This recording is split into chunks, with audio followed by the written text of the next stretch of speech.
Vous voulez un placement immobilier qui vous verse des loyers sans gérer les locataires? Les résidences de service, comme les résidences étudiantes, seniors, affaires ou de tourisme, offrent cette possibilité. Un exploitant gère le quotidien et vous signez avec lui un bail commercial. Ce fonctionnement change beaucoup de choses pour vous. Le gestionnaire vous verse les loyers prévus au bail, même si le logement n'est pas occupé, sous réserve de sa solvabilité. L'entretien courant est souvent pris en charge par l'exploitant, tandis que les gros travaux suivent les règles de la copropriété et du bail, d'où l'importance de le lire en détail. Côté fiscalité, l'atout majeur aujourd'hui est le statut de loueur en meublé non professionnel au régime réel, le dispositif Sensi-Bouvard ayant pris fin 2022. Ce régime permet d'amortir le bien et le mobilier, hors valeur du terrain, ce qui réduit fortement l'imposition sur les loyers pendant plusieurs années, avec report des amortissements non utilisés. La récupération de la TVA à 20% est possible si la résidence propose au moins 3 services para-hôteliers parmi petit déjeuner, ménage, fourniture du linge et réception, avec un engagement de 20 ans et une régularisation au prorata en cas de sortie anticipée.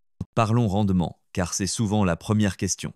Le taux affiché dépend de l'emplacement, de la qualité de la résidence, du bail, de l'indexation des loyers et des frais d'entrée, et il ne reflète pas toujours le net après charges et impôts. Lisez la clause d'indexation, souvent liée à des indices comme l'IRL, l'ILAT ou l'ICC, et vérifiez les charges non récupérables pour connaître votre rendement réel. Voici un exemple simple pour comprendre, purement illustratif.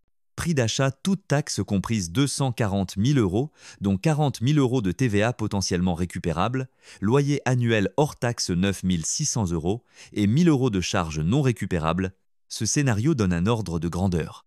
Avec le régime réel, les amortissements du bien et du mobilier peuvent neutraliser une grande partie du bénéfice imposable pendant plusieurs années sans créer de déficit au-delà des charges hors amortissement, l'excédent d'amortissement se reportant sur les années suivantes.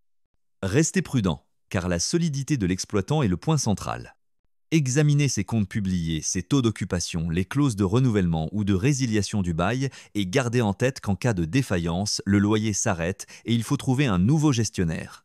La revente existe, mais le marché secondaire est plus étroit que pour un logement classique, ce qui peut allonger les délais, d'où l'intérêt d'un bon emplacement et d'un accompagnement par un notaire et un expert comptable.